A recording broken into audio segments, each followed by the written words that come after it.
Hello, town of Wakefield. I call to order this town council meeting of Monday, January 26th. It is 7:01. I ask everyone to rise if you can, and we will do the Pledge of Allegiance. I pledge of allegiance to the flag of the United States of America and and to the republic for which it stands, one nation, under God, indivisible, with liberty and justice for all.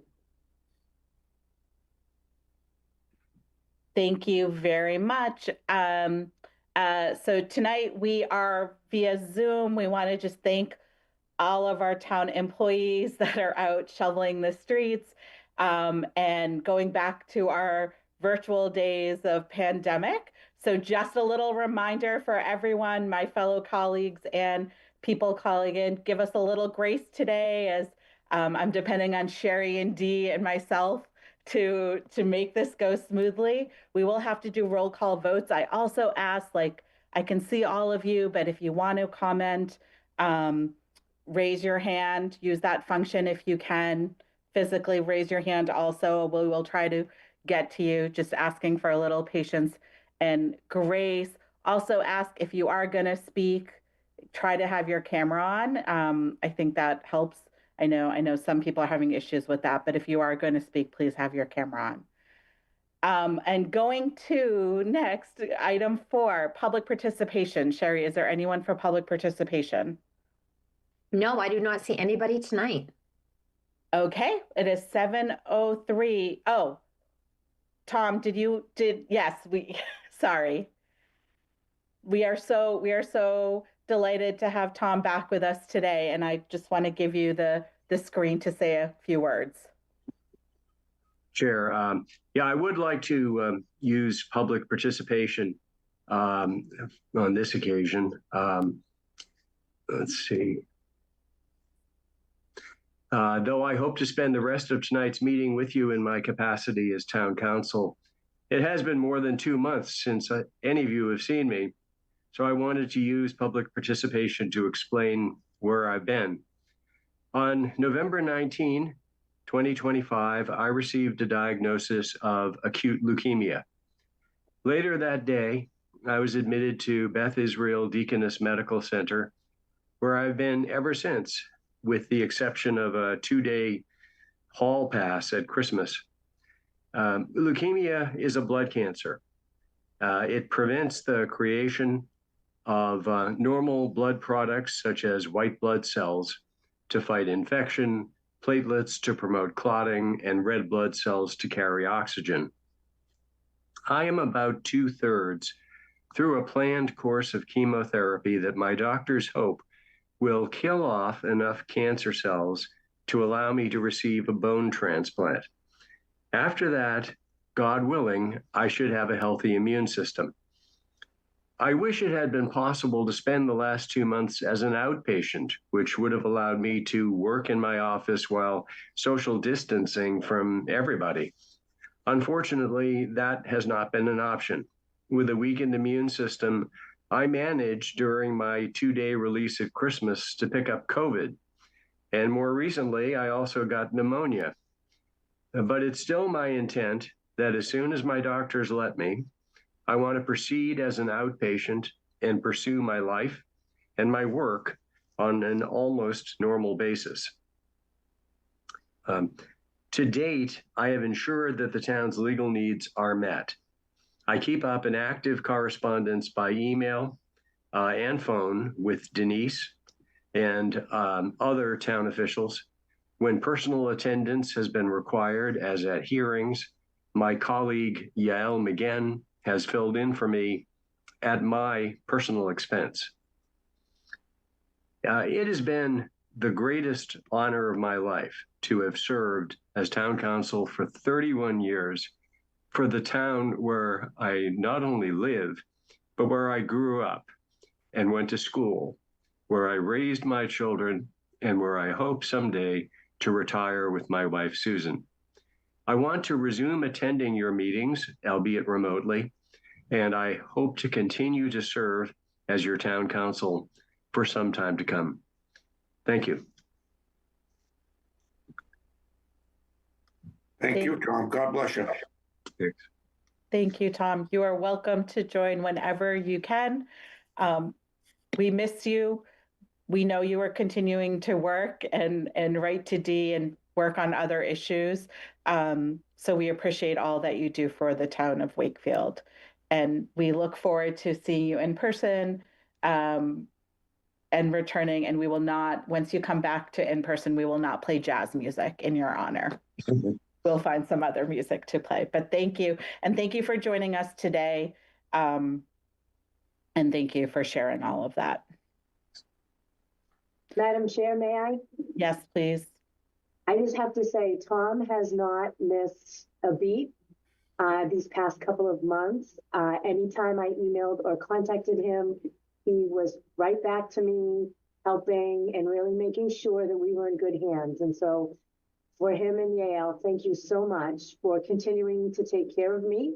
I'm sure, as you can imagine, as a brand new town administrator, after a month to learn that your town council, who you rely on, is going to be ill, was very daunting, and I was very afraid. But Tom, you had my back the whole time. Thank you so much. I am eternally grateful to you for that.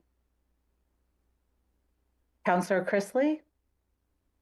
Hi, Tom. Thanks for that very poignant and crisp summary of what you've been going through. It reminds me of one of your legal interpretations at our meeting. I wish you all the best. And we've definitely noticed the empty chair in the council meetings the last couple of months. So we wish you all the strength and the best going forward.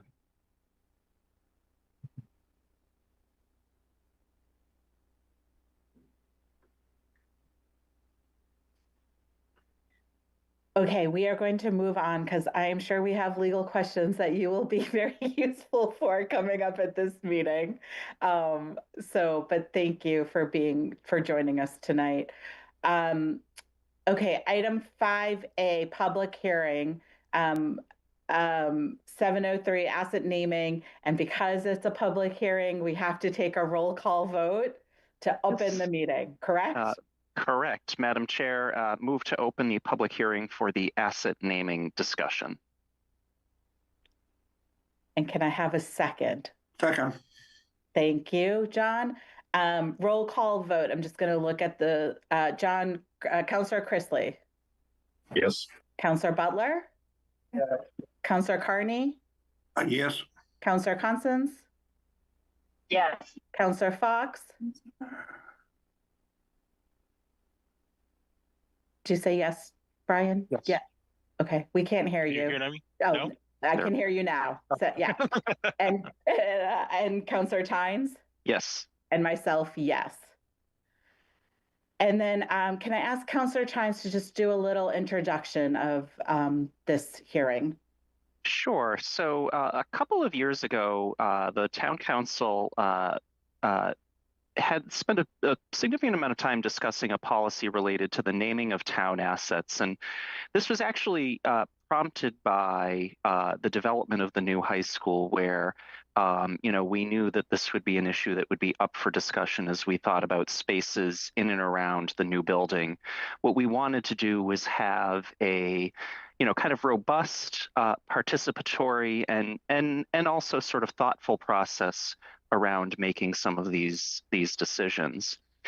And so over the last couple of months, Joe Bertrand and the Permanent Building Committee have been having some discussions with the school department. I've participated in some of those just as a liaison from the town council in their meetings around how we want to think about naming of certain spaces within the school.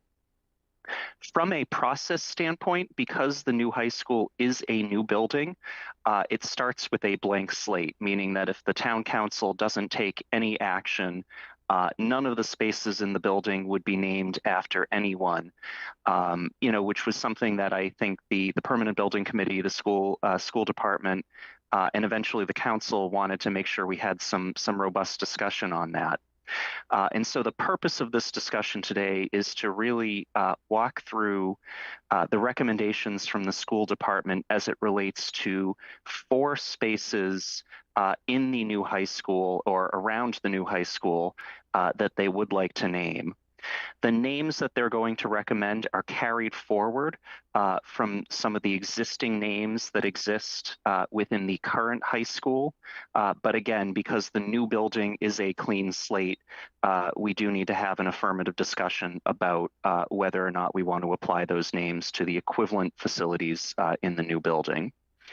One thing that I should mention before I turn it over to Joe is that this does not affect any existing facilities that have not been either relocated or rebuilt as part of the high school project. So as an example, Landrigan Field remains Landrigan Field. Nothing has changed about that. The Dobbins tennis courts will remain the Dobbins tennis courts, again, because they haven't been affected. And so what we're really talking about are spaces that are being rebuilt, reconstructed, or included in the new building as we move forward.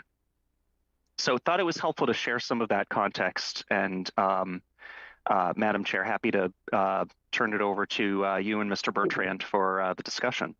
Yeah, thank you. Thank you, Jonathan. Why don't we, Joe, do you want to add anything? Sure, I'll be glad to. As indicated, we've been working with the school department and Dr. Lyons regarding these particular 4 areas that were to be named. We are not, this does not include any memorial plaques, any memorial trees, any other areas around the school that have various students dedications to them. This only has to do with the name of the facility in the facility space itself, not a plaque, not anything like that. As a result of it, and I think I sent forwarded a letter from Doug Lyons, the 4 spaces of the Sean F. Beasley Track and Field, the Governor Volpe Memorial Library, the Frank Charbonneau Fieldhouse, even though it's actually a gymnasium, I've been told it's not a field house, as well as the cafeteria area named after an assistant principal, Dennis O'Leary. It is those 4 areas that that the committee and Dr. Lyons and the school department request to have transferred from the old school to the new. And thank you. I was Joe. going to say, just to add one piece of context to that, when we get to the point where we do make a motion, what I will recommend and move is that while the names of the individuals will carry forward, I'd recommend that, we follow the naming convention in the new school, meaning that it would be the Frank Charbonneau Gymnasium rather than the Frank Charbonneau Fieldhouse, given that some of the spaces, the way that they're architecturally described are a little bit different in a new building versus the old building. Okay, Sherry, is there anyone from the school department on the call? Tom Markin is here. I can bring him over. But that's it. Okay, is he here for this? Do you know, Joe and Joe? I do not. We will ask him. Good idea. Hi, Tom.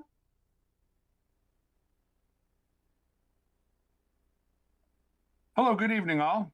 Hi, were you joining our call to speak about the asset naming policy?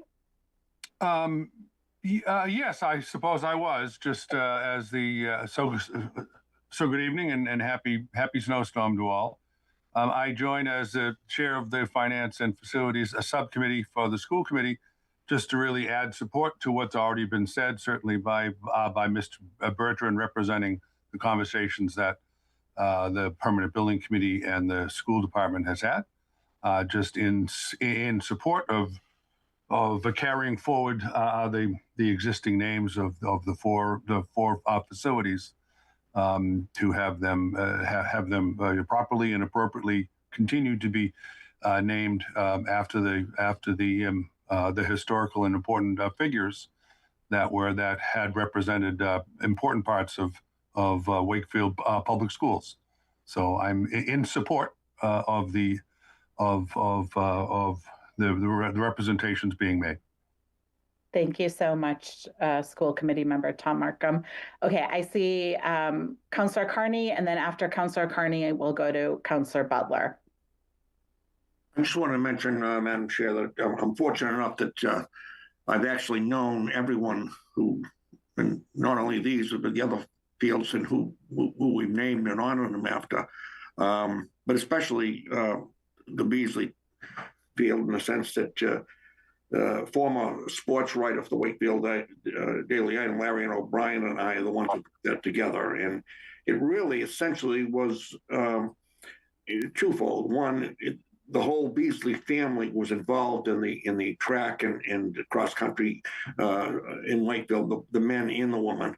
And secondly, Sean, who is honored that, was killed at a very young age, and we had put that together just after Sean had passed away, and I'm very fortunate and happy that you not only honoring him but all of the other three members. They were all deserving people, and to take the naming away from something is not a comfortable thing to do. So I appreciate the superintendent and the school department and the school committee, as well as the building committee, for making this recommendation. Thank you, Councillor. Councillor Butler?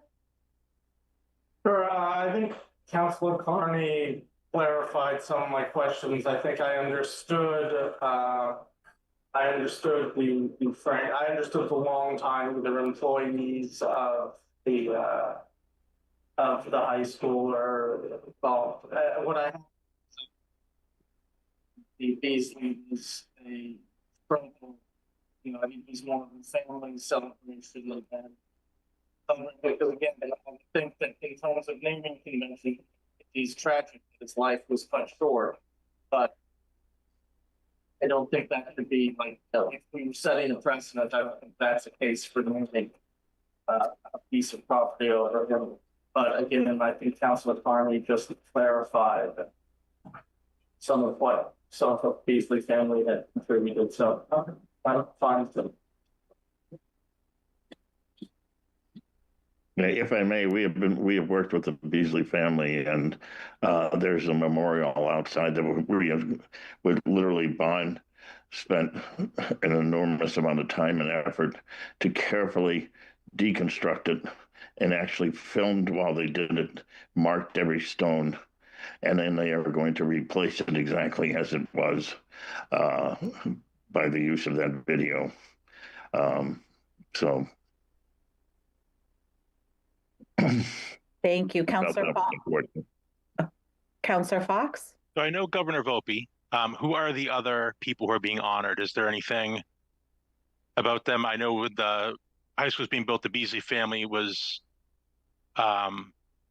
very vocal about the situation, but who are the other members that we're honoring with these names that are continuing over? Does anybody have any more information? I can speak to that. Go ahead, Councillor Carney. Frank Charbonneau was in the Wakefield High School Sports Hall of Fame. He was the coach who brought the 1965, my year of graduation, team to the tech tourney, and that was pretty big because we were a small school compared to competing, not like they have A, B, C, D, and E, but it was competing against the whole state and did pretty well. And then he became the athletic director. And for years, he served in that capacity through retirement.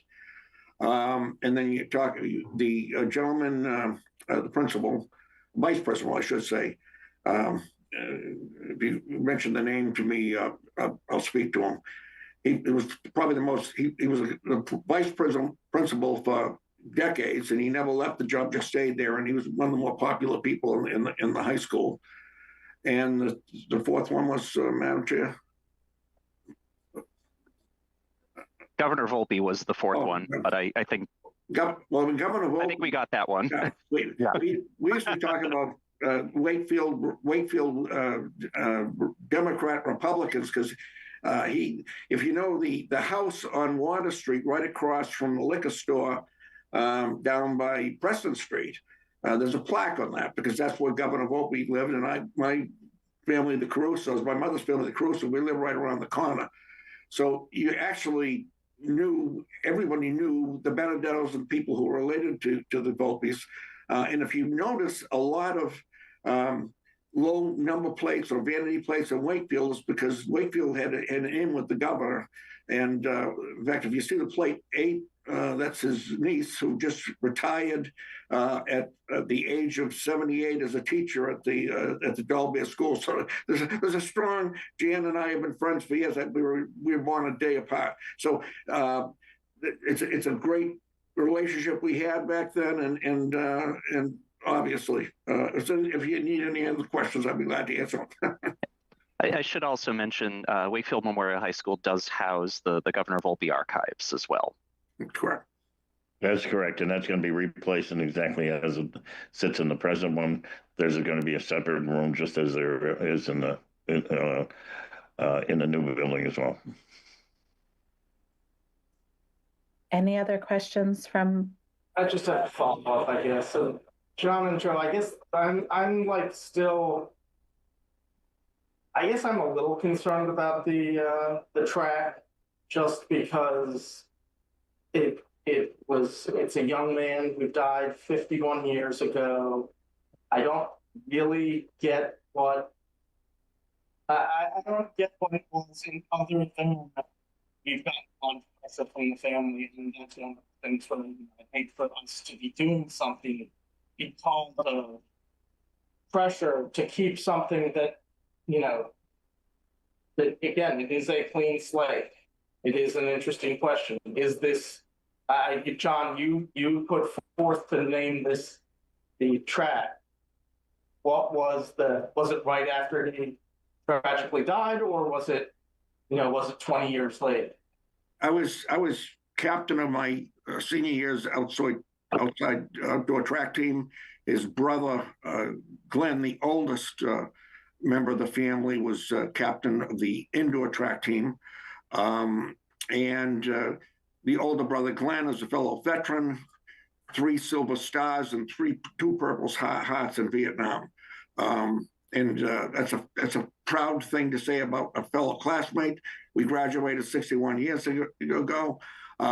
In fact, there was an effort when the former coach, passed away by his family, and I respected that. The fact that his sister wanted to name the track after him, and I mentioned that he was, along with Larry Brown and myself, he was involved in the naming of that track. So it was very, to anybody who even 20 years ago ran track or cross country in this town, they knew of the Beasley family.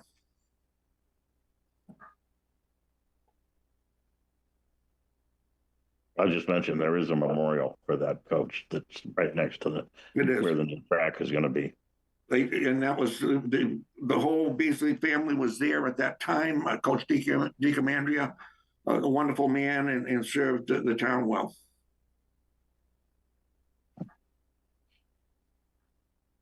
Can I ask a question, Joe and Jonathan? Reading the letter that was in our materials, you talk about the savings bank and that there'll be a new process for that. Can you just talk a little bit about that process and the timeline of that process? But what we intended to do is to show that the savings bank, as well as approximately 210 people and individuals from the town, supported the building of that black box theater in the old high school. And by doing so, we want to acknowledge their support for the arts. I think we worked out several things that we may want to do, but the lately one, a plaque of some sort with everyone's names on it. And that would be for the Black Box Theater, and then there would also be a recognition of the savings bank for their the bank at the high school as well. So you will be back in front of us at a further time for that? No, we're not naming anything. It's just a plaque. Okay. Yep. Yeah. The thinking is certainly if there was ever a future discussion about naming it, that would come back. But our Right. policy covers only named spaces. It doesn't cover plaques and things like that. Got it. So I think the process that this would follow would kind of fall within the permanent building committee and the kind of the public meetings that they have around placement of memorials and other interior features. Got it. Thank you. Any other questions or comments from my counselors, my fellow counselors? Just one other comment. I wanted to acknowledge the public comments that were submitted around, potentially naming spaces for two other individuals. Both of whom, Mr. Sullivan and Coach Simpson certainly have contributed a lot. That falls outside of the scope of what we would cover in this hearing. If there was ever an interest in doing something around naming a facility for those individuals, that would be kind of a new process that would have to kick off. But again, just wanted to acknowledge those comments, and the fact that it's out of scope for the discussion today certainly is no reflection on the tremendous contributions and legacies of both of those individuals. I will say Coach Simpson still remains to this day one of my wife's favorite teachers. Thank you for addressing that. Okay, if nobody else has any comments, is there anyone from the public who wants to comment?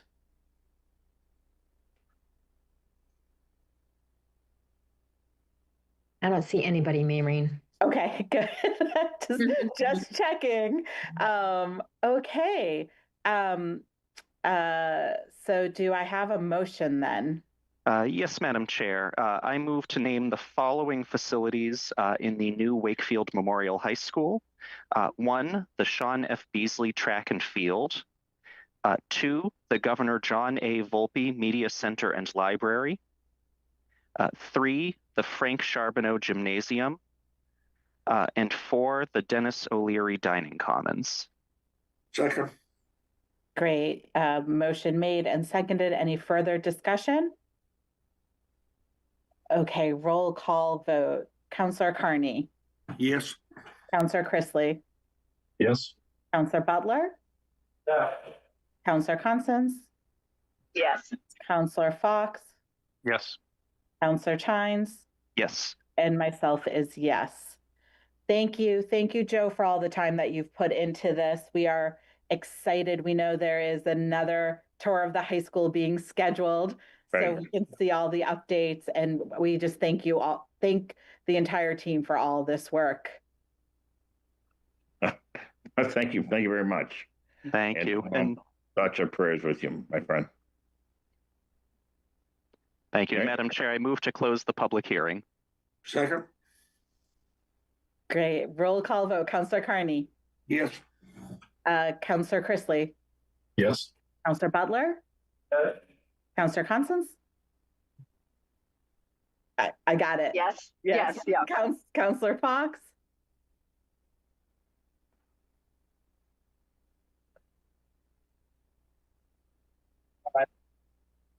Okay, I think I got that. Counselor Chines?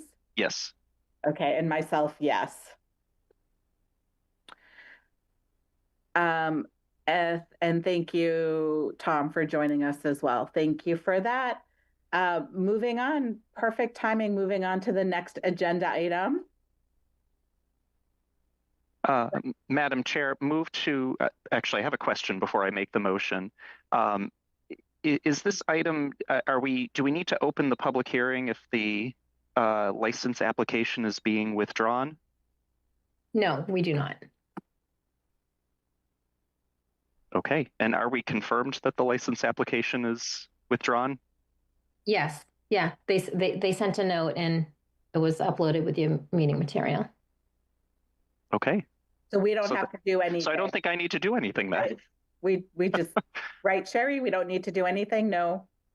I think we should just acknowledge that we've received notification of the withdrawal. Somebody withdraws their application, do we have to pay them their fees back? The only fee that they paid ahead of time was the actual license. We don't charge for an application fee or any of that, but the ABCC does. And they paid an application fee with the ABCC. That's up to between them and the ABCC if there's going to be any refunds there. Okay, just because his note was like he wants to withdraw the application and he wants a refund. Right. I mean, I obviously will have to give him back the license fee that he paid for that he's not getting. But between him and the ABCC, they'll have to work that out between themselves.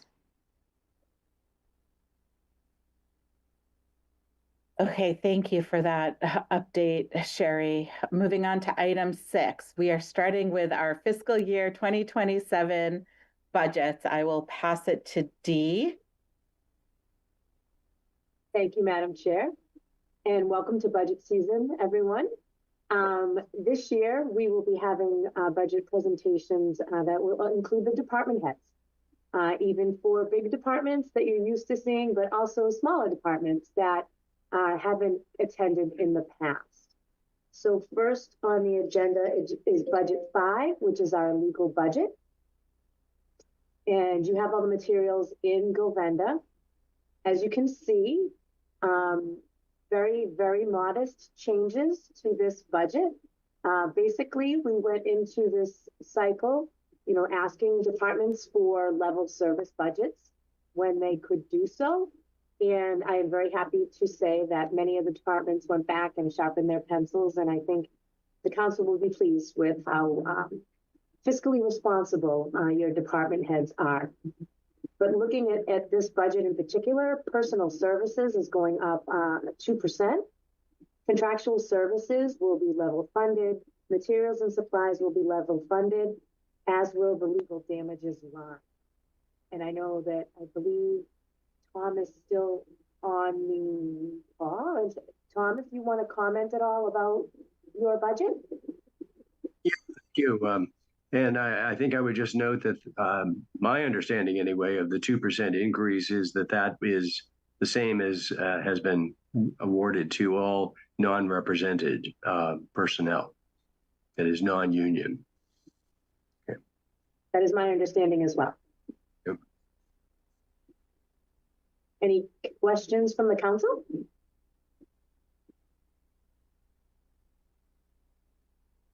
Okay. And move that we sorry, approve the budget. just one quick question. Madam Sorry. Chair? Sorry, Councillor Chines has a question.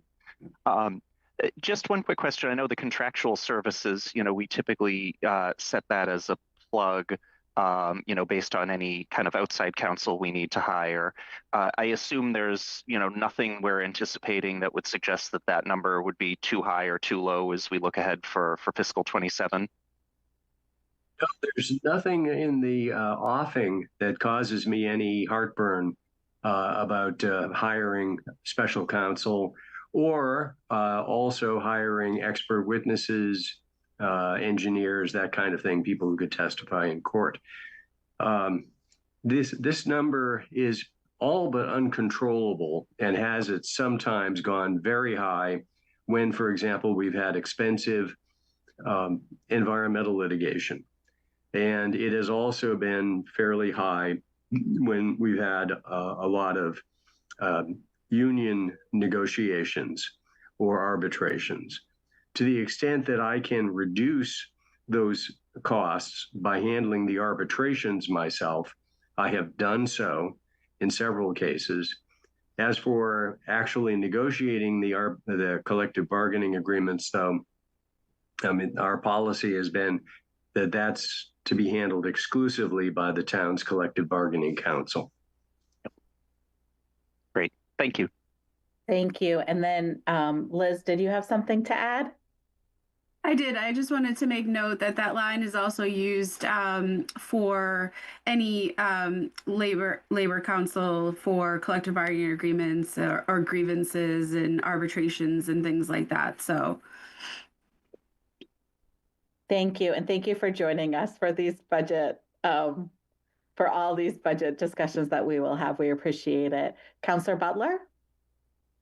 Yeah, just a thing from my, and I don't know if I'm allowed to bring in things from the public participation point part of our meeting, but right now we have decidedly spent much less in contractual services than we have historically. And it feels to me that if we had any other department where uh, where one of the employees had to be out and we had to have a replacement for their in-person duties, but that would fall under the budget and not fall under either the employee or but I'm not sure if that falls true because of the nature of this, but it feels like, I mean, it feels ridiculous to me that Councilor Mullen is paying the person to show up out of his own pocket.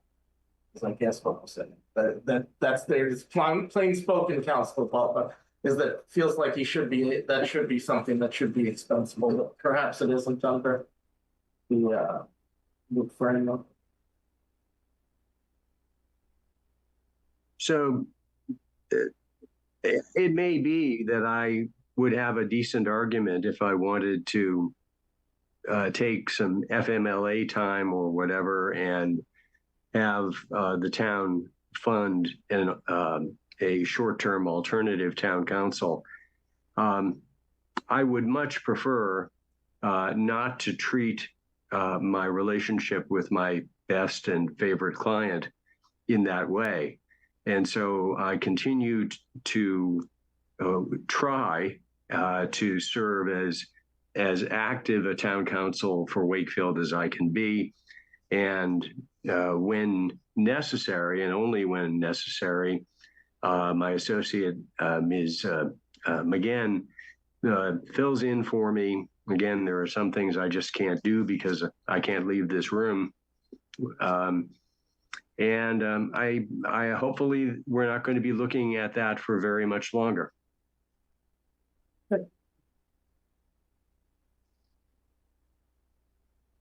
Any other questions or comments? And I'm forgetting, a year goes by very quickly. We have to vote on each one, right? Yeah. Jonathan, I forget. Yep. Okay. So Madam Chair, I'll make a motion to approve the the budget for the legal department for fiscal year 2027 as presented. Second. Great. Any further discussion? Councillor Carney. Yes. Councillor Chrisley. Yes. Councillor Constance. Yes. Councillor Butler. Yes. Councillor Fox. Yes. Councillor Chines. Yes. And myself, yes. Thank you. First budget done. Yay. only 50-ish more to go. Okay. Item 2, budget 7, tax department. Okay, so I beg your pardon, but Kathy is not available. So if it would be okay, then we're going to skip down to budget 8, which is assessing. And I have Victor on the call. So Victor will go through his budget for us. Yeah, Victor's joining us right now. And Dee, just to clarify, will we come back to tax later today, or do you want that? We're going to have to move it to another day. Okay. I apologize. No worries. Understandable. Hi, Victor. Wow, with that kind of introduction, just sets me up to disappoint.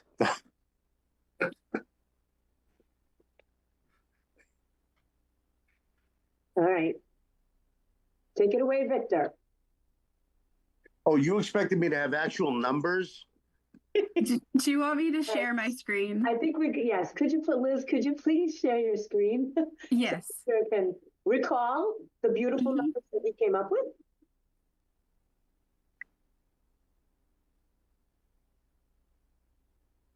Wow, Victor, a 10% reduction. Yeah, look at me, working real hard. No, our budgets are always similar year to year.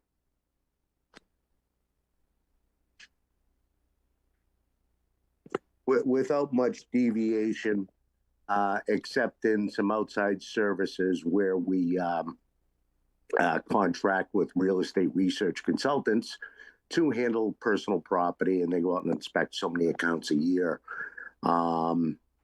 And other than that, it's really whatever support agreements we have with them and Catalyst Properties. So if I may, Victor,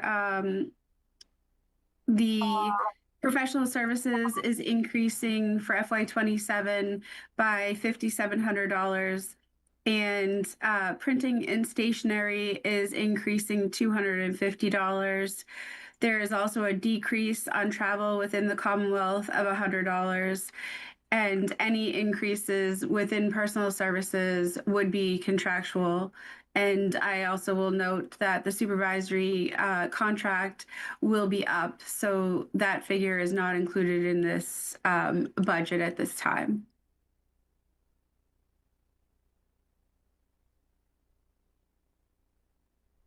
Thank you so much. And if Liz, if you could continue to just share, I think that's really helpful if you don't mind sharing the budgets as we go through them.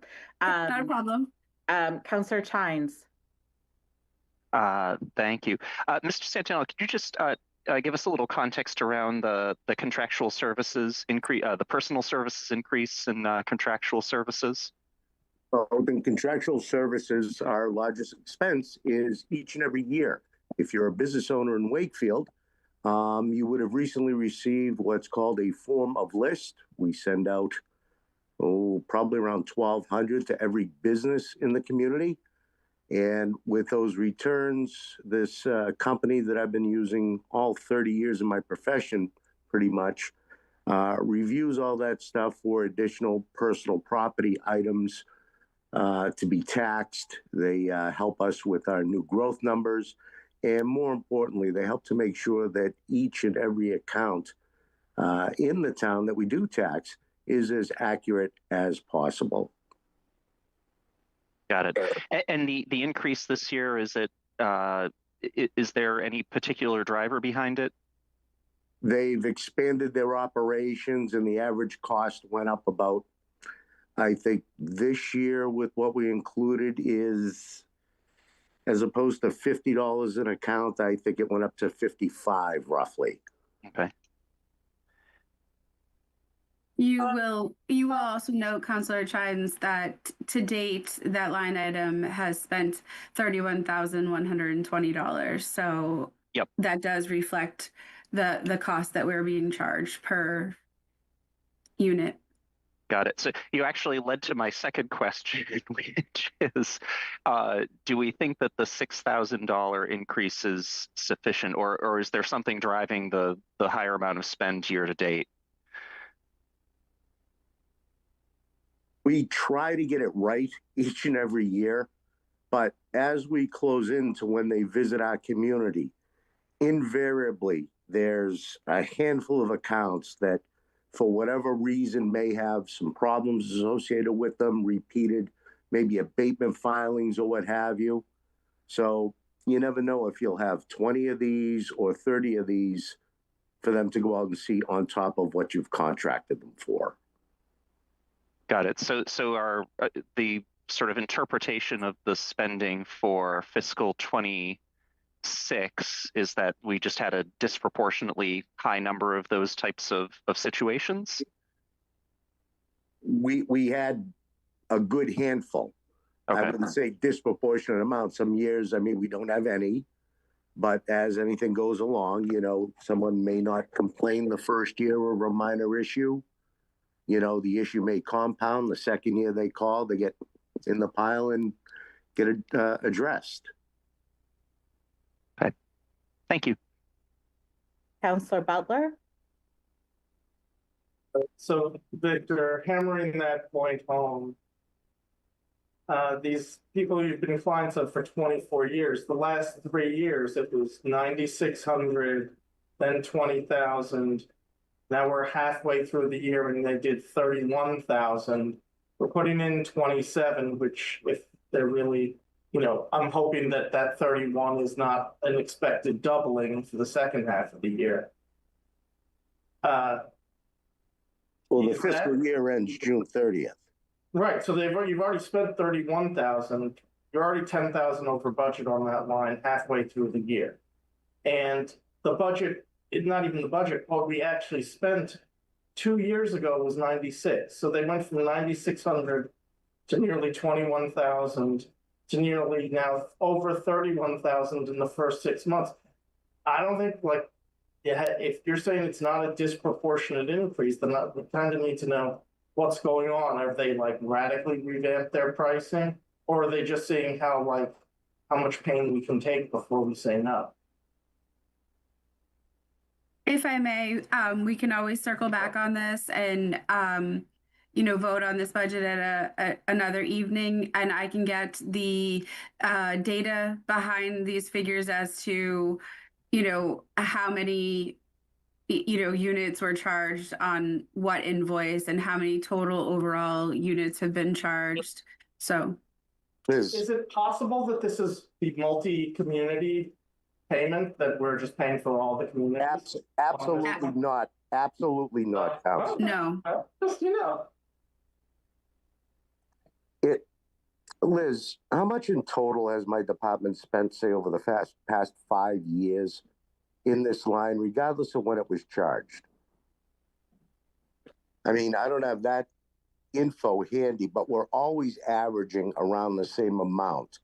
It depends what we budget each and every fiscal year, but we can only pay bills that are incurred in a certain fiscal year. So it depends upon when they get the work done.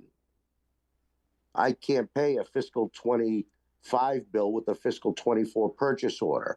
So there's a little overlap from year to year in this particular line item. It's no one's fault. It's nothing nefarious. And if I'm not mistaken, my services in this line item have always averaged around 30,000 a year, plus or minus 2%.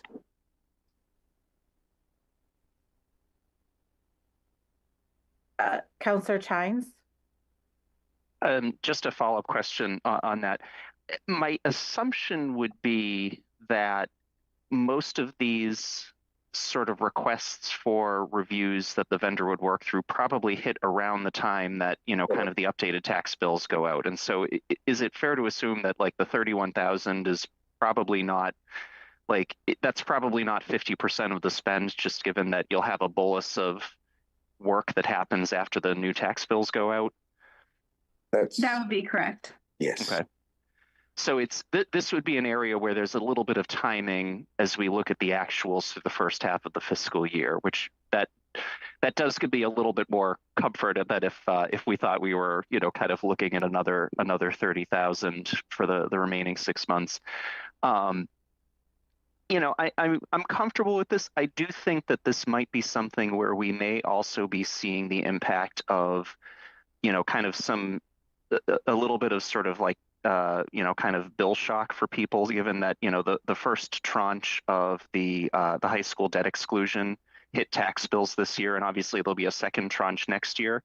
I worry a little bit that we might see more activity, but I think, based on the discussion, I think the 27,000 that you're proposing to budget, makes sense both from an increase perspective relative to last year.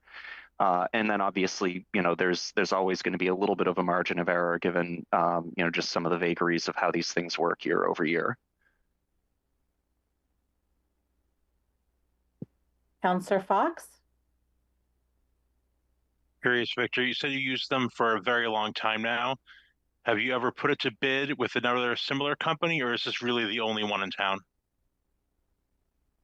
Yeah, the other one that was in our town, I disposed of them for poor performance. And that was good enough for me. 20 years ago.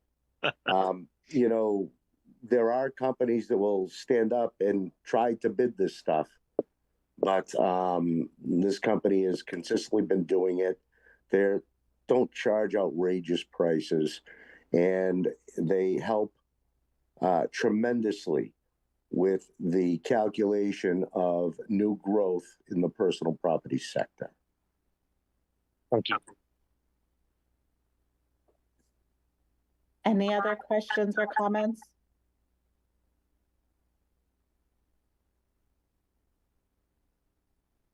Do I have a motion?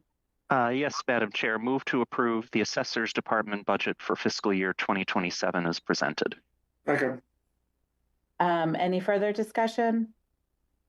Counselor Carney, Yes. Counselor Chrisley, Yes. Counselor Constance? I saw a yes. We can't hear you, but I saw a yes. No, that's okay. Thank you. Okay, there we go. Counselor Butler? Not an easy night, sorry. No, I'm sorry. Counselor Butler, blame the snow, not me. Yes. Counselor Fox? Yes. Counselor Tynes? Yes. And myself is a yes. And that's great. We recommended to approve this budget. Yes. Madam Chair, we'll still get the information that Councilor Butler was requesting. I would appreciate that. And then also, before we lose Victor, could you just share with us how you spent last week up at the State House? Last week was a very nice visit to watch something that I've had the pleasure of working on for a better part of a decade with a lot of our local and our state partners. And it hopefully will bring the Wakefield and Reading form of tax relief, make it available to municipalities across the Commonwealth vis-a-vis a local adoption in lieu of those arduous home rule petitions we do every 3 years. So it was very, very heartening to be there. Well, thank you very much for going and sharing the great work that you've done in Wakefield with the rest of the We've all done. Thank you. Thank you, Victor. Thanks. Good night. Oh, good night. Okay, next budget D. Sure. Thank you, Madam Chair. So the next budget on our list is the Town Clerk's Department. And I do believe that Betsy is on the call. Yes, she's on a phone, so we won't have video of her, but we will have audio. Okay. Betsy, can you hear me?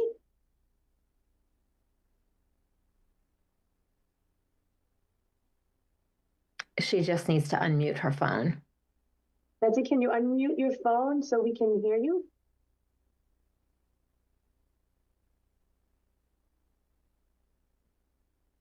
Okay. Betsy, is that you? I don't think so. Okay. So Liz and I will take you through this budget because it's relatively very simple to do. Again, personal services, those are contractual increases. Elected officials, that is flatlined at 2%. Contractual services, Liz, can you explain a little bit more about what's under this line item? Sure. So under contractual services, we have an increase in postage by $1,000, and this has to do with the cost per mailing increasing annually. So that is the increase under contractual services. And we can move down to materials and supplies. And the increase here is under reproducing supplies. And that was zeroed out for FY26. We are requesting a $500 reinstatement for that. So those are the expenditure non-personal services increases for the town clerk's FY27 operating budget. So that total budget increase is 3.35%. Any questions?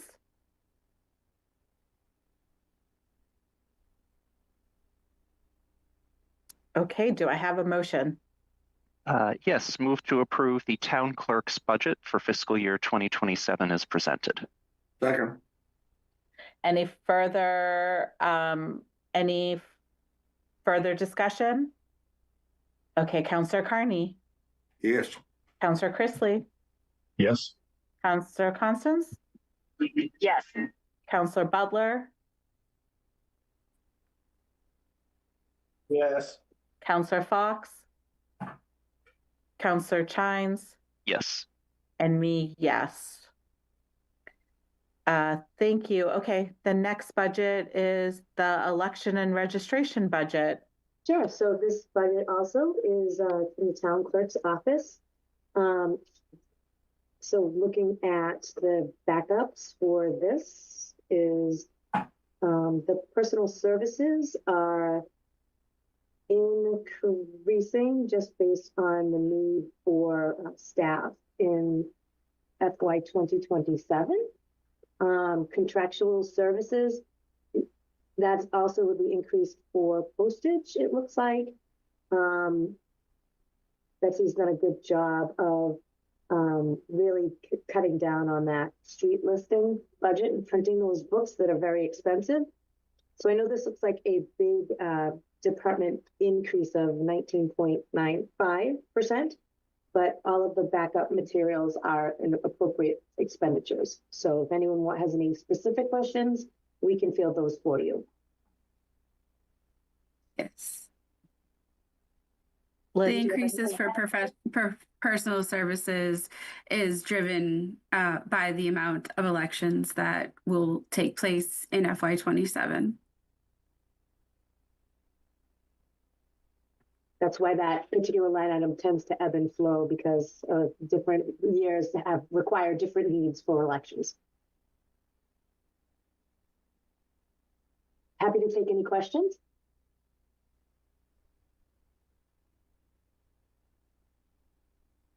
Okay, don't think we have any questions. So do I have a motion? Move to approve the election and registration budget for fiscal year 2027 as presented. Second. Okay, any further discussion? Counselor Carney? Yes. Counselor Chrisley? Yes. Counselor Constance? Yes. Counselor Butler? I saw the thumbs up, but Counselor Fox? Yes. Counselor Chines? Yes. And myself, yes, thank you. And budget number 11, election expense. So again, this is the town clerk's office, and similar to the last discussion that we just had, increases to personal services is based on the number of people that are needed to run the elections. And then also in contractual services, the increase is based on an increase in the rental facilities. And looks like we are looking for more in meals to feed the people that work the elections. And so that is why you see such a huge increase in that particular line item.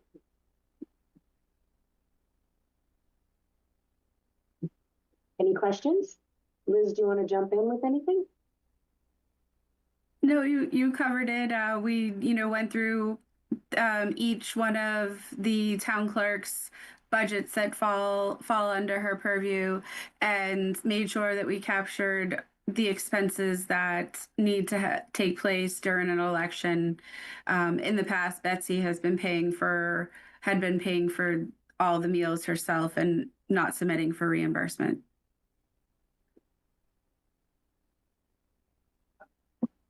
Happy to take any questions. Counselor Chines. Not a question, but a comment. But, I think every election that we do is like a Herculean amount of effort. And it's pretty amazing. I mean, this is a relatively small budget, and it's pretty amazing that we'll be covering basically 3 elections: a state primary, a state election, and next year's town election.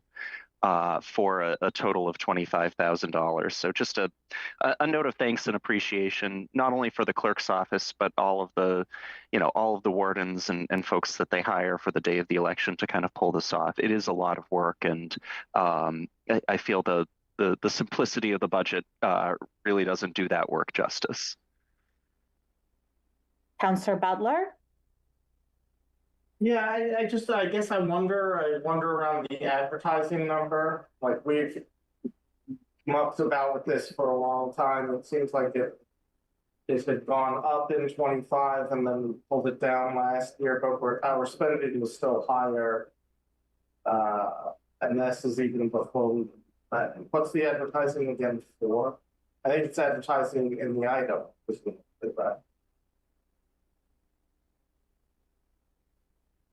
Yes, it is advertising in the item. And they, for the amount that we have to put in the item, the costs have increased, as you can see how we have already spent 3,000, over what was budgeted in 26. Yeah, and I'm guessing that was because of the special election. Oh, sorry. Sorry, Yes. I'm guessing the 3,000 was from the special election. Yes. Yes.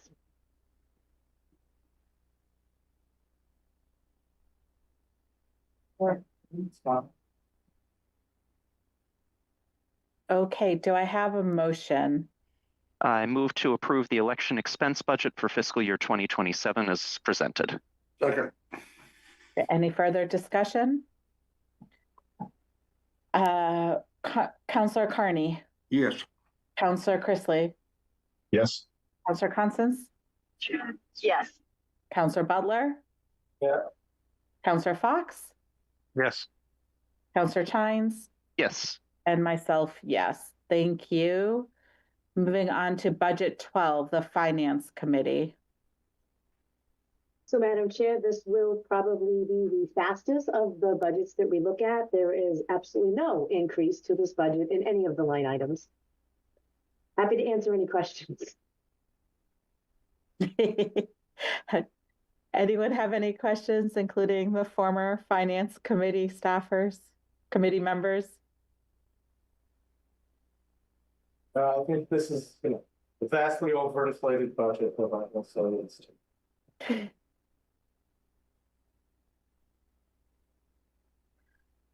Any questions? Do I have a motion? Move to approve the Finance Committee budget for fiscal year 2027 as presented. Second. Any further discussion? Councillor Carney, Yes. Councillor Chrisley, Yes. Councillor Constance, Yes. Councillor Butler, Yes. Councillor Fox, Yes. Councillor Chines, Yes. and myself is a yes. Moving on to budget number 25, Council on Aging.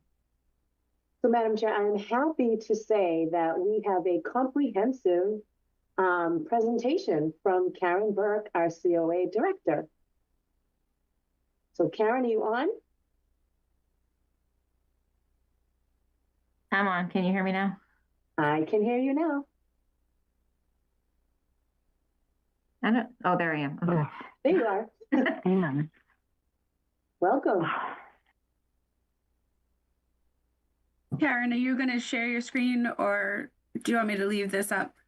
I didn't know if they wanted to, if the councilors wanted to go through this first and then I can share my screen for the requested increase. Sure.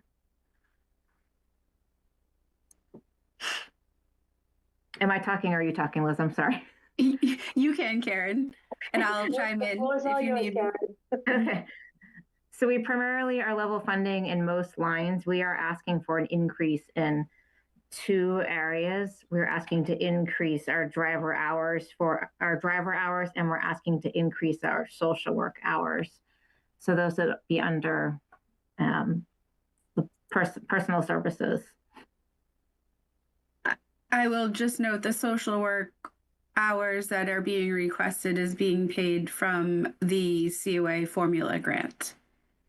Is that correct, Karen? Yes, thanks, Liz. Okay. And I just have to figure out how to share my screen. Sorry, I'm not, that's new to this a bit.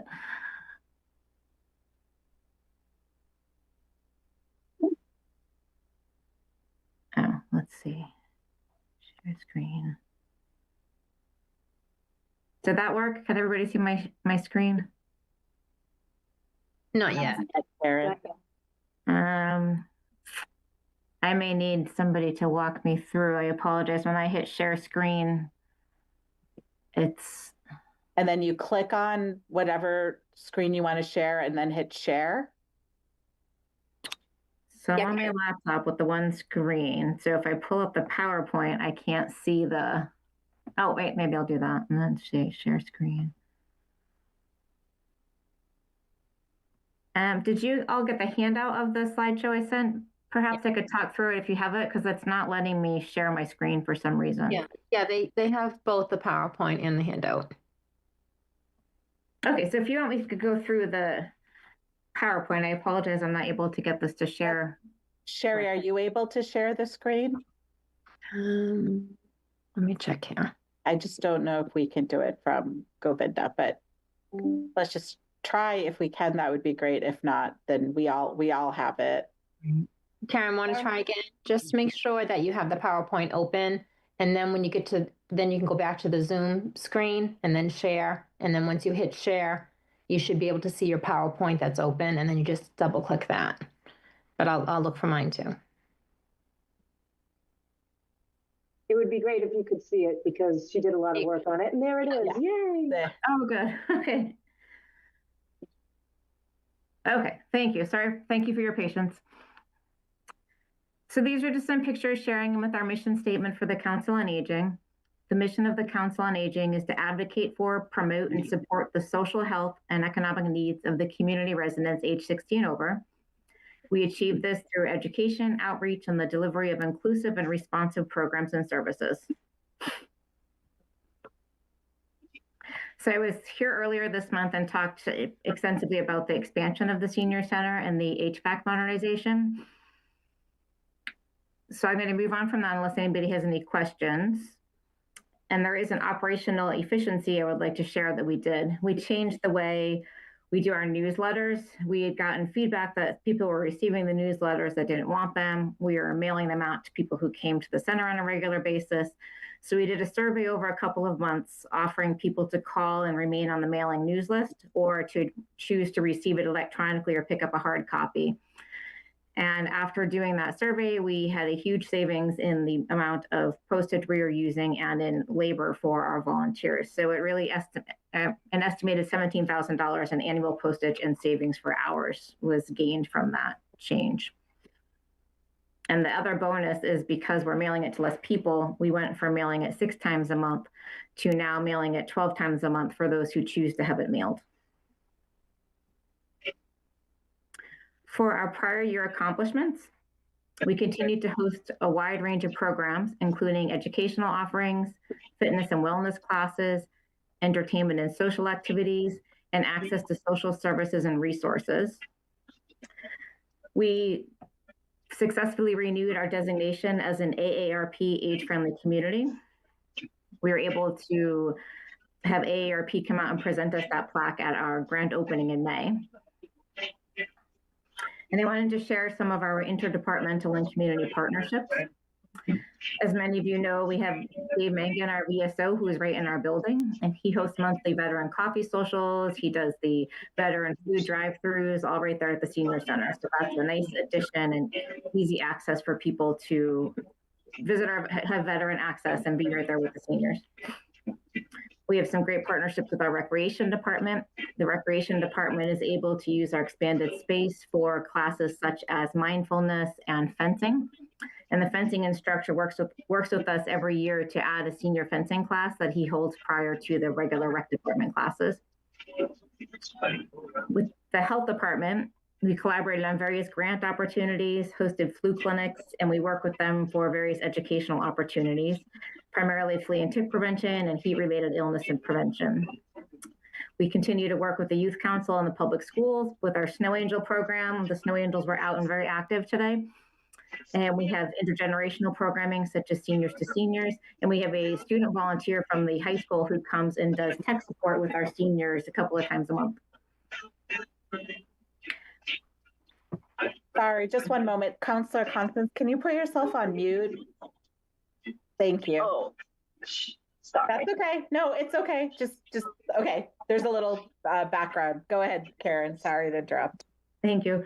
We've been working with the fire department on gathering names and interested folks for the home inspections and lockbox programs. And the fire department also comes and does various safety programming for us. The police department, the same, they come out and do staying safe from scams and safety talks to our seniors. The Wakefield Food Pantry continues to maintain a mini pantry on site. And during the government shutdown, they provided us with extra food and also made us a donation site so we could replenish our food pantry if we were running low. We have partnerships with federal and state delegation. This past year, Congressman Moulton's office hosted a Social Security information panel at the Senior Center.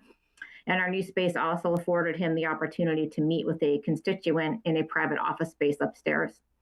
Our local state delegation hosts office hours throughout the year at the center. And various community services partnerships include Mystic Valley Elder Services.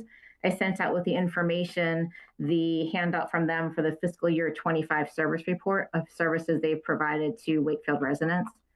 Additionally, they come in and do different educational programming, dietitian counseling, exercise classes, things like that. So it's a wonderful partnership. Lynn Economic Opportunity, more commonly known as LEO, comes in twice a month during the fuel assistance season to take applications for residents of all ages. And they stay very busy this time of year. And another great win this year, we've had quite a few departments have participated in the Senior Tax Work-Off Program. So it's been a wonderful way for the seniors to be able to make some money back for their property taxes and to really help the departments. I've gotten lots of positive feedback from the departments who have utilized Senior Tax Work-Off people this year. So the resource request I mentioned for our fiscal year 27 goals would be the expansion of our social worker hours. These are the hours that would be paid for from the formula grant. So the current status of our social worker is she is funded for 12 hours a week. She works those on Monday through Thursday in the afternoons from 1 to 4. I am proposing that we increase the position by 4.5 hours per week, which should be worked on Fridays from 8 to 12:30. The estimated annual cost of this would be the $8,740, which again would be paid from the formula grant. Currently, the formula grant supports part of our activities coordinator salary, our MCOA dues, various programming, things like that, and our newsletter mailing expenses. The proposed job description, in addition to adding some morning hours, which would be nice for some seniors, will also be to implement and manage a friendly visitor program, become a trained Dementia Friends facilitator, and expand case management capacity that's currently held and handled by myself. Eventually, we would like to have a goal of having Wakefield become dementia friendly in addition to age friendly, and the expansion of the social work hours would be a great step forward to making that happen. And the second one I mentioned was the restoration of Friday transportation services. Currently, we have drivers who drive Monday through Thursday. On Tuesdays and Thursdays, we have 2 drivers. The proposed change would formalize having a dedicated driver on Fridays with an estimated cost of $5,479, which I'm requesting to come from our town budget or from our budget. The justification for this is really an increased ridership on Fridays. We went from an average of 1 person who came to an exercise class to 4 regular riders who come to exercise classes. Additionally, we have a person or 2 who needs to see a medical provider who only sees patients on Fridays. So what we do right now is a staff member will take them. So that would be myself or my 2 front desk people. And that's taking one of us away from our primary duties 4 hours every Friday. So this would be a great service to add back to the seniors. I know the seniors are all anxious to have it. When we didn't have as much capability and we're not offering Friday rides, where many of them asked why not, and they were concerned about it. So this gives us a good backup day to get people in medical appointments and also to have people continue to come in and utilize the Council on Aging services and exercise classes on Fridays. So in conclusion, the Council on Aging is operating with double the capacity of previous years with our new beautiful space. Thank you to the Town Council. By approving these modest adjustments, some of which are covered by grant funding, the Council could ensure that our facility is fully utilized, our staff is focused on core missions, and our seniors receive the high-quality advocacy they deserve. Sorry if I talked fast, I'm a little bit nervous. Okay. No, that was great. Thank you so much, Karen. It's always great to hear all the work that you and your team are doing. Councillor Chrisley. Thank you for that presentation, Karen, and good job on the mailing savings for the newsletter. Sounds like you're doing exactly what we'd like budget managers to do. Just a quick question: what is the source of the funding for the COA line item grant? For the formula grant? Yeah, the formula grant. So that comes from the Executive Office of Aging and Independence from the state. So they pay each community $16 for every person identified on the census as 60 and over. So we have just over 7,000 people identified as 60 and over in Wakefield. Okay. All right. Thank you. Councillor Carney. Yes, Karen, I'm just interested. We have the van drivers. I think it's great. I think you folks do a wonderful job. Do we ever refer people to the MBTA's ride? Because that's another service that's available to our seniors. We do. We refer people to the ride. We utilize a program with Mystic Valley Elder Services to help people get reimbursed if they have a friend or a family member who drives them. We have some agencies that we can refer people to if they need a ride that somebody has to sign, for example, for them to leave. Like if somebody's having a colonoscopy, we can't drive them home because you need somebody to go in and actually sign to take them. So we do have other places that we refer them to. Thank you. Thank you. I'm going to go to Councillor Chines before I go to you, Liz. Is that okay? Actually, why don't you go to Liz first, because I have some technical questions that Liz may actually speak to. Okay, go ahead, Liz. So I was reviewing the Excel spreadsheet that we had loaded into the packet on Thursday, noting that the change for the van drivers did not take place. So I just wanted to make sure before we voted the Council on Aging's budget that we showed the higher number, including the $5,479 for the additional hours of the van drivers. Sorry, Liz, and what's the total? It should be somewhere around 312,000. Yes, that's correct. 312,803 and 75 cents. Great. So that was actually one of my questions. So thank you for that. Just the second question, and again, this is more of a budget geography question. So the social work hours and the newsletter savings, so those are effectively off budget because they're covered by the formula grant? That's correct. Perfect. Okay, thank you.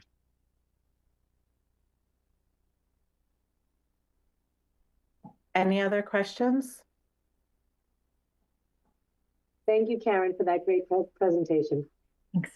Karen, can I just, that was a great presentation. I look forward to you maybe coming back to us to telling us more about the dementia friendly community, because I hadn't heard about that before. So I'd love to learn more about once we become one, or we're closer to becoming one. That would be great. And then I just want to know, I mean, it sounds like there's a need for more hours of the social worker, and we have does the social worker at the Council of Aging work with the social worker that we have for the town? Is there kind of collaboration in that way? We do, yeah. Both Beth and I work with Sandra for some case management or for handling different ages, but we do some back and forth talking and referring back and forth to each other and helping each other where we can. Great. Just wanted to make sure that that all departments aren't siloed and working together. So thank you. Okay, any other questions? Do I have a motion? Yes, Madam Chair. Move to approve the Council on Aging budget for fiscal year 2027 in the amount of $312,803.75. Second. Second, great. Any further discussion? Councillor Carney? Yes. Councillor Chrisley? Yes. Councillor Constance? Yes. Councillor Butler?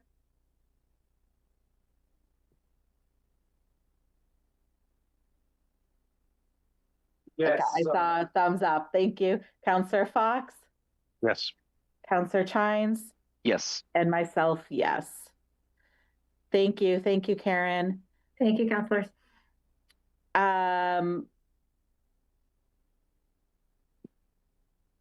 I think that's the end of our budgets. Is that correct?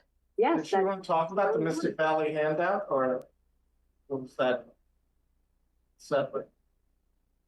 I'm sorry, I didn't hear the question. Oh, I saw there was a Mystic Valley piece in there as well. Yeah, I thought it was about the school too. No, it's about the services that they provide. Oh, okay. So it's just it was just additional, and she mentioned it in her presentation. Yeah, I had the same thought. I was like, oh, we're doing the charter school today. Yeah, no, we pay a small amount of effectively dues and service fees to Mystic Valley Elder Services, and they also do a ton of things for Wakefield seniors outside of the stuff that we work through with the senior center. Yeah, it looks like $6 million or so. A lot of that is insurance billable stuff, but it's a tremendous service for individuals who are, who require, services to be able to stay in their homes. They do some great work.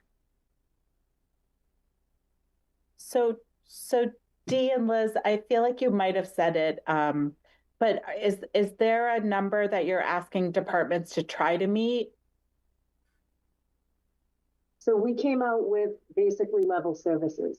Okay. Okay. And so do you know collectively today what the % of increase was?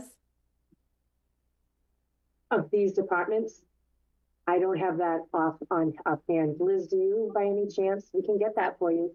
I don't, but I will make sure that I bring it.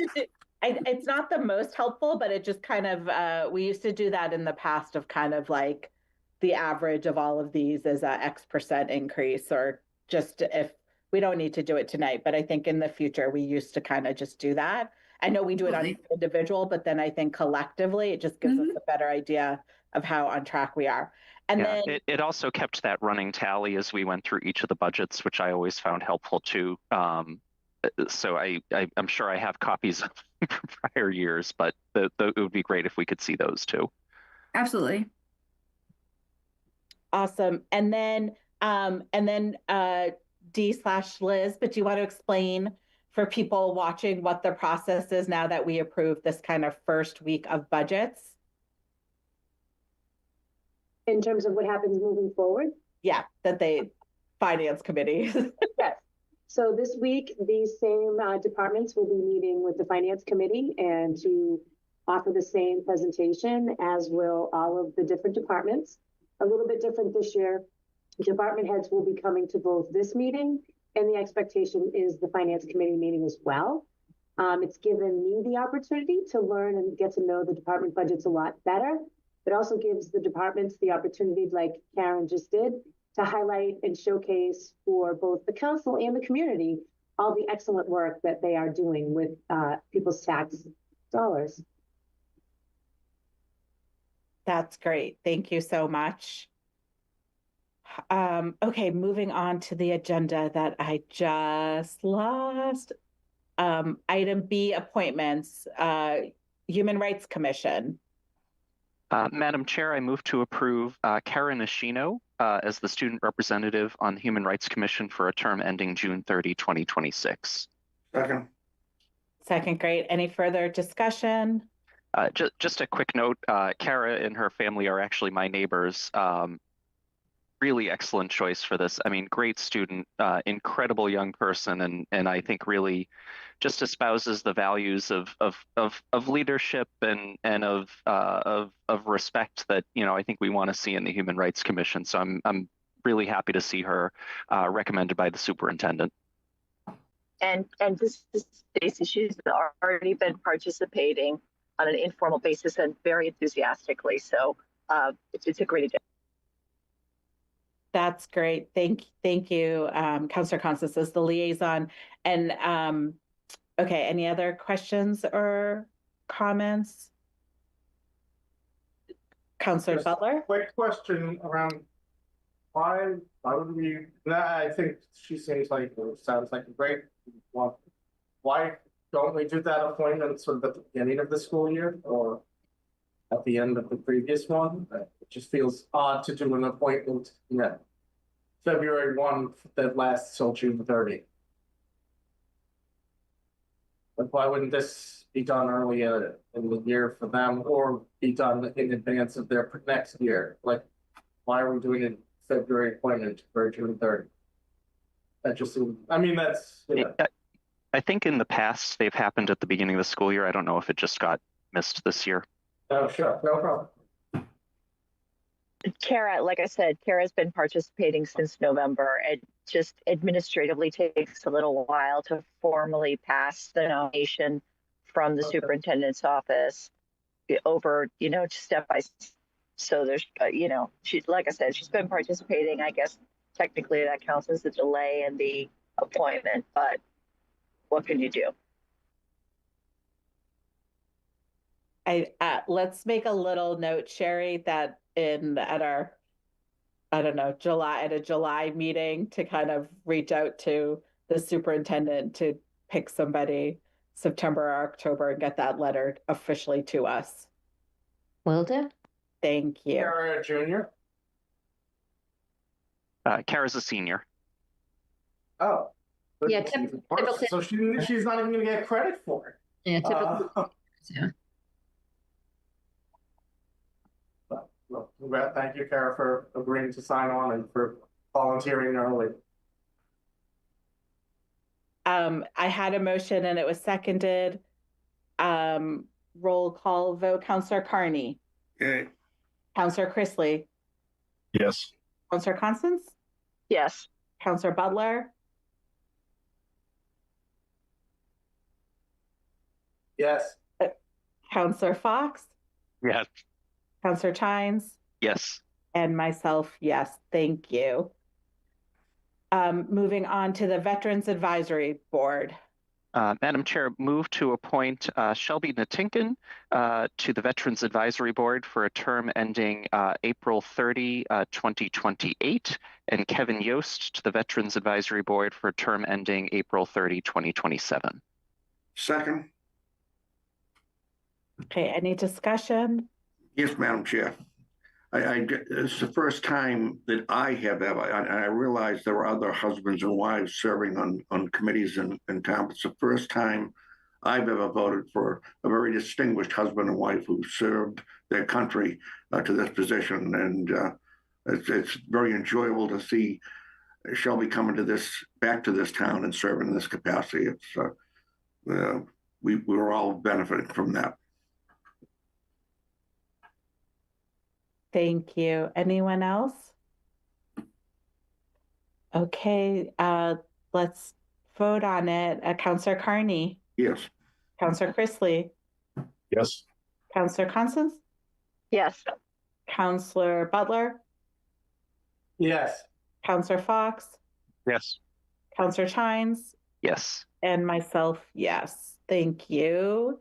Thank you for everyone who volunteers to serve our town always. We actually do have a couple of more committees that are looking for new members, so please check out our website. And if you are interested in serving your town, please apply and ask for more information.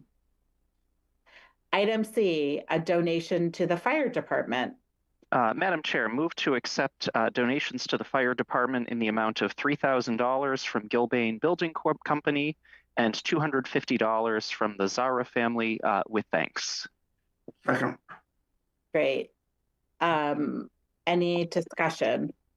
I have a question that I was asked to bring forward from the fire department, and that was at our last meeting we voted to require that targeted donations be specified, and the question was raised to me to ask the council, what does that exactly mean? Does every time that a donation is made, the fire department needs to specify what the purpose is, or was it just from the last meeting that we had that the donation specified hoses, and so that kind of led to a discussion about that scope? So I think there is a concern on behalf of the fire department that every time there's a donation in hand or to be approved, that it may present some challenges to have to specify each and every possible use of the money. So I bring that forward to understand what we meant by targeted donations. So my understanding, and I talked to Dee about this last week, is I think the letters serve their purpose of saying for equipment.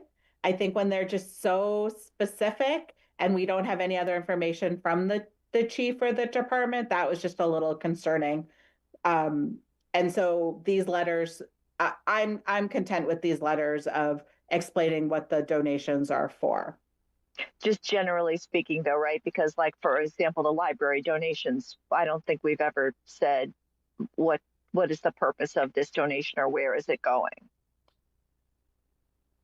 Correct. I think Tom's got his hand up. Oh, yes.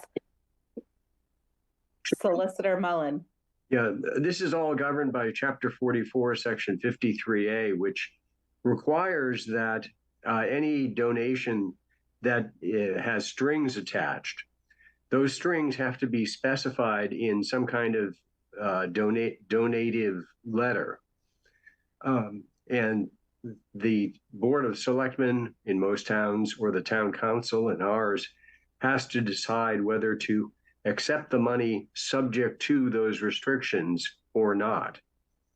And so your vote should include, at least by reference, the particular donation letter that specifies any kind of conditions. Ideally, the vote should mirror the letter in terms of those conditions. But if there are no conditions, there's no further detail that needs to be provided about the intent of the spending. That's right. And if there are conditions, then the money has to be kept by the treasurer in a separate account and spent subject to those conditions. Okay, that's very helpful. Thank you. I'll get back with the fire chief just to specify that, because there was some confusion. I think whoever wrote the letter last month just screwed up and said, like, I want this money for hoses, but they had it. And that's, like, again, just when they're writing the letter, don't say I want this, this, and this, because then we're tying either our hands or we're making us vote on specific things. So I think they've got the good form letter out now. It shouldn't be a problem. Agreed. Anything to add, Dee? Not at this time, no. Okay. I do have a question in terms of us, like the fire department getting a bunch of money from a various and sundry building management companies. It just really still doesn't feel great to me. Again, it feels like, and I don't, I'm not sure why they're doing it, but if you're the one property management company that doesn't donate to the fire department, does that leave you in iller stead? It just, I guess great for giving us money, but it still doesn't feel great. I don't think that the firefighters are watching who's donating what to whom. So I would say that our firefighters would respond equally to any call for service, regardless of whether or not someone donated money to the fire department. They do for residents, and residents normally don't, donate money to the fire department. So that just would be my feedback. Did you have your hand up, Councillor Chines? I was just going to make the same point that Town Administrator Casey did. I would like, we've been approving these, and I will just say that there's just been more and more, the library usually gets them, the Council on Aging kind of does like their fees back. So we've been getting more recently for the fire department. If there's a way when the fire department comes in front of us for the budget to kind of have in the past a list of everything that was kind of donated, I'd like to see that, like just keep an annual list of what was donated. Maybe we do that to everyone that gets donations, because we never see it all together. If I don't think it'll be that hard to do, but Liz and Dee, if you could work on that. Because it ends up being significant. I think when those, I know the Center of Aging, the Council of Aging just came, but it would be interesting to see how much, like, over, the past year has been donated. I can get you that information by department as well, even though the Council on Aging was already here. I can provide that. That would be great. I think it would just be. We just don't want the fire department soliciting. That's my concern. Is are people writing checks because they're being asked to?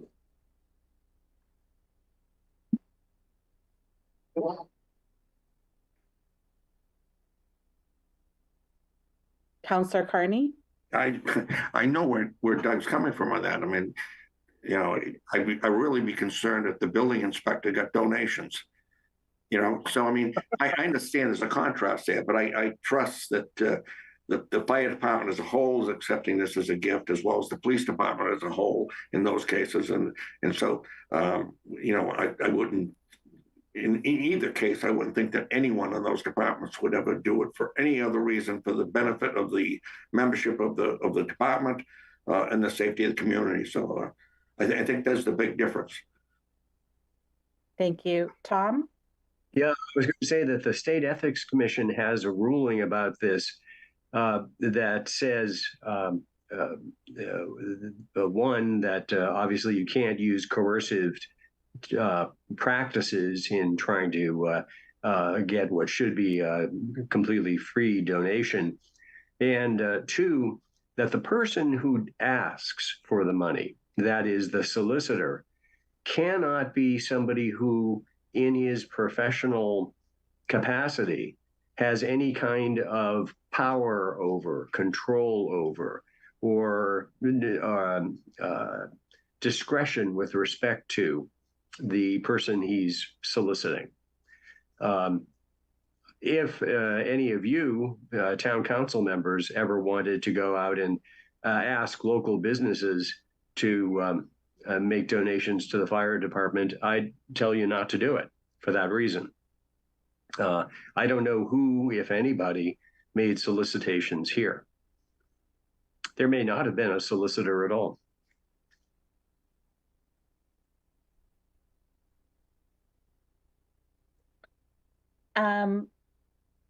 Thank you, Tom. Realizing how much I missed you over the last couple of months.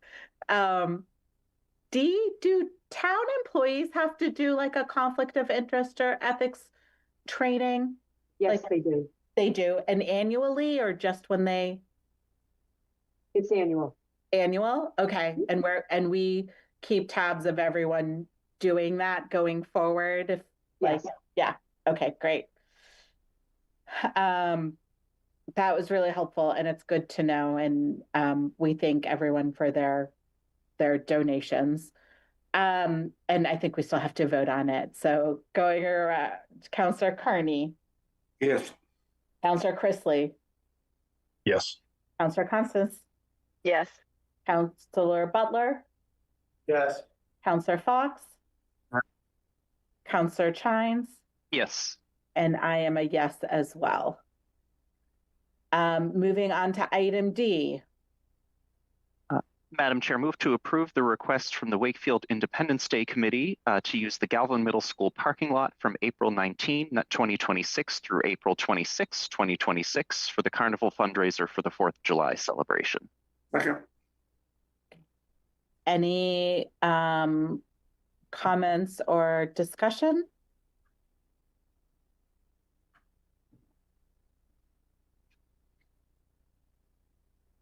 Okay, we will take a vote. Councillor Carney. Yes. Councillor Chrisley. Yes. Councillor Constance. Yes. Councillor Butler.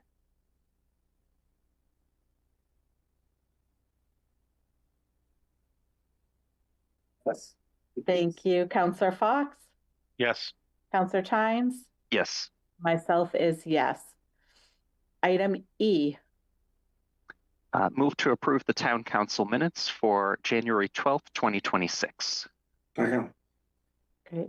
Motion made and seconded. Any discussion, edits? Councillor Carney. Yeah. Councillor Chrisley. Yes. Councillor Constance. Yes. Counselor Butler, Yes. Counselor Fox, Yes. Counselor Chines, Yes. and myself, yes. Item 7, announcements. Anyone have announcements? D? Thank you. I just wanted to remind everyone that Inspire Cafe's anniversary is this Saturday, January 31st from 10 a.m. to 12 p.m. 411 Main Street in Wakefield. And also the Scholarship Foundation's Trivia Night is coming up as well that same day. And I just want to let everyone know that Counselor Constance and myself have joined teams, and she will be joining our team name, which is 3 Falcons and a Warrior. So 3 of the people will be from Danvers and 1 will be from Wakefield. And we are going to be the team Chines, just for the record. Thank you. Counselor Chines. So first of all, no. No, but thrilled. I'm so glad. I think the event on both events on Saturday are shaping up to be great. So look forward to those. Wanted to start, first of all, just by congratulating our town administrator for beginning her term as president of the Massachusetts Municipal Managers Association. So this weekend was the Massachusetts Municipal Association's annual conference that town administrator Casey, myself, Councilor Butt, and Councilor Butler attended. Really just, I thought, a great set of programming and a lot of opportunities to learn. I was glad to be part of it. And again, also proud to see, our town administrator, showing the leadership that she exhibits as part of that organization. I think that's wonderful. Just wanted to also say a thank you to our Department of Public Works and really all of our public safety personnel for the snow cleanup. I mean, this is far and away the biggest storm we've had in the last few years. But as always, I was really impressed just with the fact that, the roads are passable throughout the storm, which was no small feat. I know all of those folks are working really hard and working on very little sleep. So thank you to them.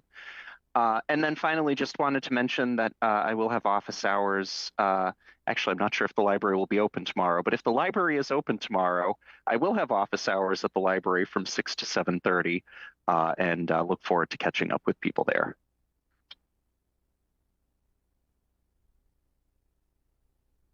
Any other announcements? Just a quick question. Are there openings for the Trivia Night team? Are you filled up? I think the teams are filled up, but I believe you can still register a team if you're interested. If you go to the Scholarship Foundation of Wakefield's website, they'll have details. Yes, I think they have room for additional teams if you're interested. Okay, thank you. So I want to echo what Councillor Chine said. We just want to thank everyone who's been out, DPW, public safety, kind of cleaning up the snow. It looks like it's not snowing right now, but it's snowing. Is it? It's the okay. So we continue to thank everyone who is cleaning our streets and making our streets safe. We appreciate all that you're doing.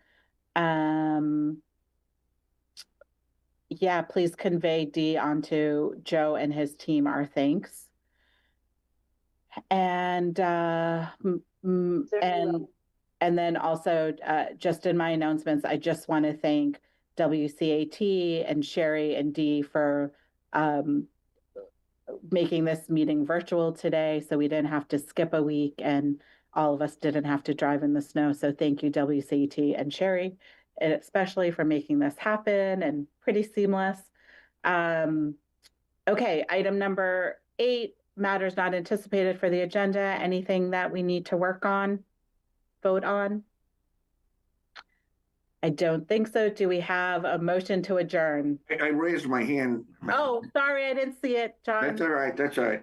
I just want to, Sherry, if you could set up a course, I'd be glad to meet someone at the town hall the last meeting I went to, I couldn't speak, and I had to speak through the town administrator. This one, I was able to speak, but you couldn't see me.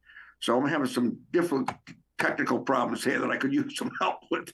And I'm glad to meet with the IT folks and see if I get some help from them. I'd appreciate it. We would be happy to do that for you, John. Thank you. And I also think, Diaz, you're going to have more of your team come just to make sure your team is able to log in, maybe do some practices before. I just think people are not used to it. And yeah, we want people to be able to join us and see their faces if we can. That would be great. Thankfully, we've gotten away from Zoom a bit because, of COVID, but we still need it. So yes, we will definitely talk to our department heads about that.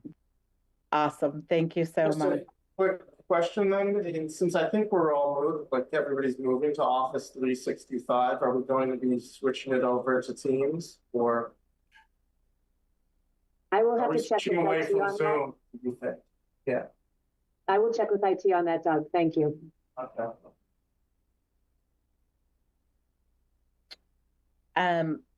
Okay, do I have a motion to adjourn? So moved. Okay. Second, great. And I'm going to do a roll call vote, even though I've been told I don't need to. But Tom, in your honor, I'm going to do it. Counselor Carney. Yes. Counselor Chrisley. Yes. Counselor Constance. Yes. Counselor Butler. Yes. Counselor Fox. Yes. Counselor Tynes. Yes. Myself is yes. Thank you. We are adjourned till our next regular town council meeting on Monday, February 9th, 2026. Everyone stay safe and stay warm. Thank you. Thank you, everyone. Good Thanks, night. everyone.